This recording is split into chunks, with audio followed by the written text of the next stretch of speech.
வணக்கம் நண்பர்களே. கல்லுளி சித்தர் பாடலை படித்ததும் அவரின் எளிமையான வரிகளில் வலிமையான கருத்துக்களை மென்மையாகவும் தன்மையாகவும் வன்மையாகவும் சொல்லி, சித்தன் என்று சொல்வதற்கு முன் இதையெல்லாம் கடைபிடித்திருக்க வேண்டும், இதை பற்றியெல்லாம் தெரிந்திருக்க வேண்டும், அறிந்திருக்க வேண்டும் என்று அழகான இசை மெட்டில் அன்பாகவும் குருவாகவும் இருந்து சொல்லித் தருகிறார். இந்த விதம் தெரிந்தவர்களால் தான் சித்தன் என்று சொல்லப்படுவதும் சொல்விக்கப்படுவதும் வேண்டுமென சொல்லப்பட்ட இந்த பாடலை படித்தாலே, சித்தர் என்பவர் இப்படி இருந்தால்தான் சித்தர் என்று சொல்லிக் கொள்வதும் மற்றவர்களால் அழைக்கப்படுவதும் வேண்டும் என்று ஓரளவுக்கு தெரிந்து கொள்ளலாம்.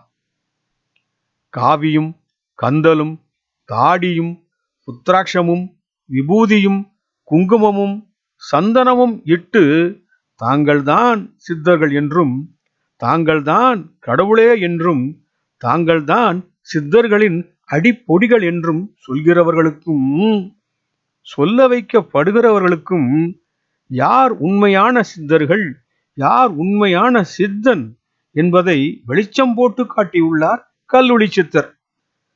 கல்லுளி சித்தரின் பாடல்கள் கிடைத்திருக்கின்றன. அவரை பற்றிய சரியான காலமும் நிகழ்வும் அறியப்படவில்லை. கல்லுடைக்கும் உளியை எப்போதும் கையில் வைத்திருப்பார் என்றும், கல்லுடைத்துக் கொண்டிருந்தவர் திடீரென்று சித்தராகிவிட்டார் என்று கூட கதைகள் வரலாம். ஆனால் அவர் தந்த பாடலை பார்க்கிற போது சித்தனை செம்மையான வடிவில் செதுக்க வேண்டி கல் உளியால் உடைத்தெடுக்கப்பட்ட கல் சிதறல் போன்று சரியான நேர்வழியில் குறிக்கோளுடன் சித்தன் ஆவதற்கான வழிமுறைகளை சொல்லித் தந்ததால் கூட கல்லுளி சித்தர் என்று பெயர் வந்திருக்கலாம் என்று கூட எடுத்துக்கொண்டு அவர் அருளிய பாடலுக்குள் போகலாமா? பிரம்மஸ்வரூபத்தை நாடு, கர்ம வினையோட வழிதனை தேடு. பிரம்மஸ்வரூபம்னா இறைவன், இறைவனை நாட வேண்டும். கூடவே கர்ம வினையோட வழிதனை தேடு. கர்ம வினையெல்லாம் ஓடுறதுக்கு போக்குறதுக்கு வழி இருந்தா தேடு அப்படிங்கிறார். அடுத்து, எட்டி பழுத்தாலும் என்ன, எட்டிப்பழம் பழுத்து தொங்குறதால என்ன பிரயோசனம்? அதே போல கஞ்சன் கருமிகளோட கைகள்ல காசு இருந்து என்ன பயன்னு கேட்கிறார். கட்டி வராக நெறிந்தென்ன, அதை காவல்கள் போட்டு நீ காத்திருந்ததென்ன? கோடி கோடியான பணமும் தங்கமும் ஆபரணமும் இருந்தால் என்ன, அதை பல காவலர்களை போட்டு காவல் இருக்க வைத்தாலும் என்னவாக போகிறது? பிரம்மஸ்வரூபத்தை நாடு, கர்ம வினையையும் செய்த பாவத்தையும் ஓட்டுகிற வழிதனை தேடுன்னு சொல்லிட்டு, நீரிலா கிணறு இருந்தென்ன, நீரில்லாத கிணறு இருந்தா என்ன பிரயோசனம்? அதுபோல மனசு சுத்தம் இல்லாத, மனம் போன போக்குல நடந்து கெட்டு போய் பெத்தவங்களை மனம் கலங்க வைக்கிற மகனோ மகளோ இருந்து என்ன பிரயோசனம்?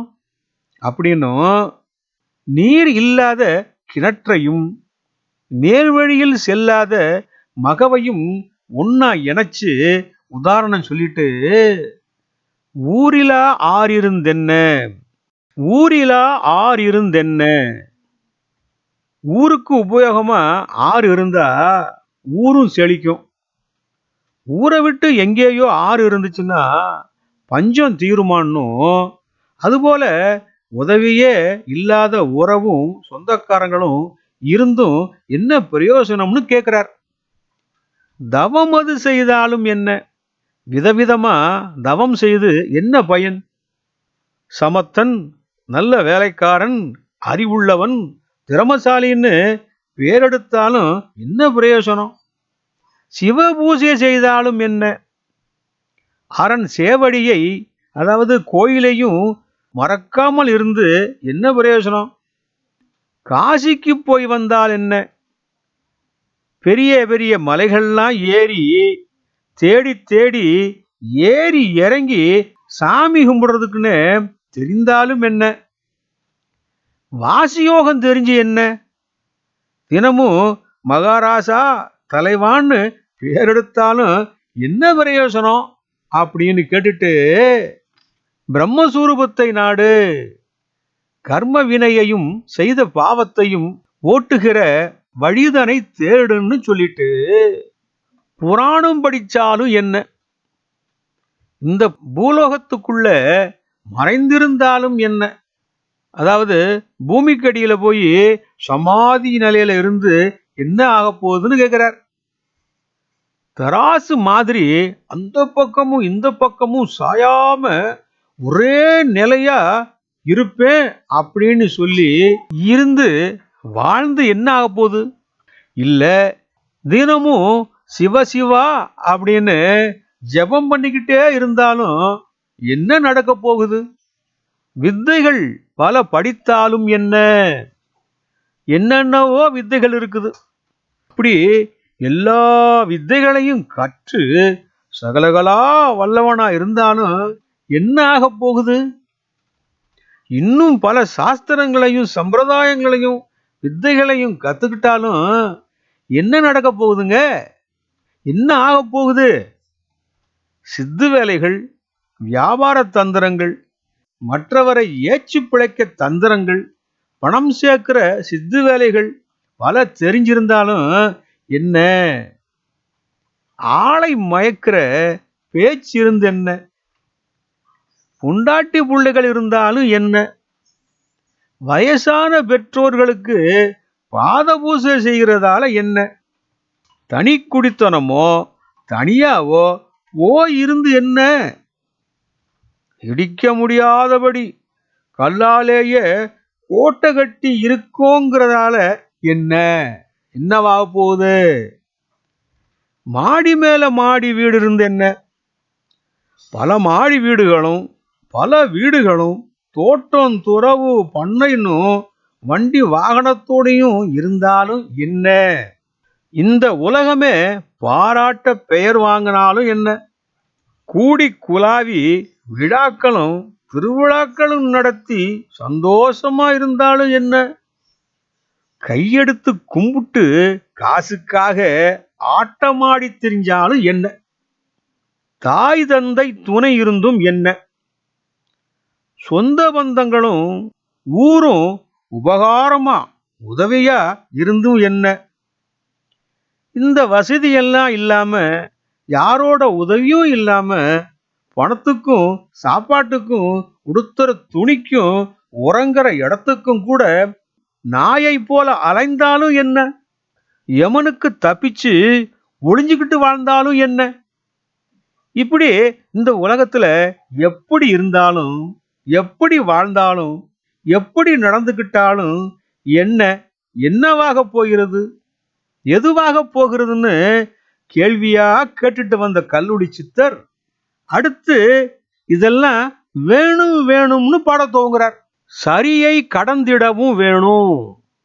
சரியைனா இறை தொண்டு செய்திருக்கணும், ஒழுக்கமா இருந்திருக்கணும். மொத்தத்துல சொல்ல போனா சரியைங்கிறத சரியான வழியில நடக்கணும், உதவி செய்கிற குணம் இருக்கணும், அனைவரிடத்திலும் அன்பு காட்டணும்னு கூட எடுத்துக்கலாம். இந்த உலக மாயைகளான பாசம், நேசம், வேஷம் இவைகளை ஒழிச்சிடணும்னோ கிரியை பார்த்தறிய வேணும். இறைவனை மனதிற்குள்ளும் உதட்டாலும் கரங்களாலும் பூஜிப்பதும் வணங்குவதும் அறிந்து செய்திட வேண்டும். மனதிற்கும் சொல்லுக்கும் புலப்படாத அறியப்படாத இறைவனின் சுரூபத்தை என்னவென்று தெரிந்திட வேண்டும்ங்கிறார் கல்லூரி சித்தர். அடுத்ததா யோகம் தெரிந்திட வேண்டும். யோக நிலை என்னவென்று தெரிந்திருக்க வேண்டும். உண்ண கிடைக்கின்ற உணவையும் வயிற்றையும் சுகத்தையும் ருசியையும் சுருக்கிடவும் அறிந்து கொள்ள வேண்டும். பாகம் அது தெரிய வேணும். இது என்ன இது எப்படி, இது ஏன், இது எவ்வளவு என்கிற பாகத்தையும் தெரிந்திருக்க வேண்டும். குருவின் பாதம் அதை மறவாமல் இருந்திட வேண்டும். சொல்லித்தந்த கலைகளையும் மறைகளையும் கற்றுத்தந்த குருவை என்றும் மறக்கக்கூடாது என்றும், கொலை களவு நீக்கிட வேணும். கொலையும் திருட்டும் வஞ்சகமும் சூதும் பொறாமையும் கோபத்தையும் கொண்டவன் என்றும், உலக மக்கள் கெட்டவன் கொடியவன் என்றும் பெயர் வாங்கியதை போக்கிட வேண்டும். புலைகள் கெட்டவைகளையும் குடியும் மதுவும் போதையும் விட்டுவிட வேணும். கூடவே பொல்லாத மாயையை விலக்கிட வேணும். மூட நம்பிக்கையையும் மூட பழக்க வழக்கங்களையும் சாதியின் பெயராலும் மதத்தின் பெயராலும் சம்பிரதாயத்தின் பெயராலும் நடக்கின்ற மூடத்தனங்களையும் தூர விலக்கிவிட வேண்டும் அப்படிங்கிறார். சோதியை கண்டறிய வேணும். உள் மனதிற்குள் ஜொலிக்கின்ற சோதியை கண்டறிய வேண்டும். வேதச் சுடரனும் தீபத்தை பார்த்தறிய வேணும். நல்ல ஒழுக்கத்தின் பயனாக வேதச் சுடரனும் தீபத்தை பார்த்தறிய வேண்டும். நல்ல ஒழுக்கத்தின் பயனாக, யோகத்தின் பயனாக, வாசியின் பயனாக தெரிகின்ற தீபத்தை நெற்றியில் கண்டறிய வேண்டும் என்றும், உண்மையான இறையையும் இறைவனையும் முழுமனதாக கண்டுணர வேண்டும். அந்த இறைவனை அன்புதான் என்று, அன்பே என்று தெரிந்து கொள்ள வேண்டும். ஞான நிலை தெரிய வேணும். ஞான நிலை என்பது ஞானத்தை நிலையாக கொள்வதும், எதையும் அரசி ஆராய்ந்து எது ஞானத்திற்கு உகந்தது, எது ஞானத்தை சொல்வது என்றும் பகுத்து அறியும் குணத்தோடு ஞானத்தை அறிந்து கொள்ள வேண்டும் என்றும், இதில் 4 வேத உண்மை தெரிந்திட வேண்டும். 4 வேதங்களாக நம் வாழ்விற்கு சொல்லப்பட்ட சொல், பொருள், ஆற்றல், ஆக்கம் பற்றிய உண்மைகளை தெரிந்திருக்க வேண்டும். சொல்லை பற்றியும், சொல்லில் கடுஞ்சொல் மெஞ்சொல் என்னவென்றும், பொருள் என்பது இந்த பொருள்தான் இதுவாக மாறுகிறது, இதன் பொருள் அர்த்தம் விளக்கம் என்னவென்பதையும் தெரிந்து கொள்ள வேண்டும் என்றும், ஆற்றல் மனித ஆற்றலையும் இயந்திரத்தின் ஆற்றலையும் சொல்லின் ஆற்றலையும் செயலின் ஆற்றலையும் புரிந்து தெரிந்து கொள்ள வேண்டும். சொல் பொருள் ஆற்றல் இவைகளால் என்ன விளைவு வரும் என்பதையும், அதன் விளைவு ஆக்கமாக எப்படி வெளிப்படுகிறது என்பதையும் செயல்படுகிறது என்பதையும் தெரிந்திருக்க வேண்டும் என்றும், மோன நிலை மௌனமாக நிலையாக இருக்க கற்றுக்கொள்ள வேண்டும், தெரிந்திருக்க வேண்டும். கோபத்தை காட்டுவதை விட அதை மௌனத்தால் அடக்குவது சிறந்தது என தெரிந்திருக்கவும் வேண்டும் என்றும், யோகத்தின் முடிவாக கண்ணுக்கும் மனதிற்கும் உணர்வுக்கும் முடிவாக தெரிகின்ற பொருளை தெரிந்து கொள்ள வேண்டும் என்றும் சொல்லிவிட்டு, அட்ட கருமம் தெரிய வேணும். அதாவது 8 விதமான வேலைகளையும் அதன் நுட்பத்தையும் நுணுக்கத்தையும் தெரிந்து வைத்திருக்க வேண்டும், தெரிந்திருக்க வேண்டும். அதற்காதாரமான கலைகளையும் தெரிந்திருக்க வேண்டுங்கிறார். திட்டமாய் வாசி நிலை வேணும். வாசியிலையும் நாசியிலையும் மூச்சிலும் தீர்க்கமான திடமான நிலை இருக்க வேண்டும். இதையெல்லாம் தெரிந்து கொண்டால்தான் சித்தன் ஆகுவதற்கே வேண்டும் என்று கல்லுளி சித்தர் சொல்லிவிட்டு மேலும் சொல்கிறார்.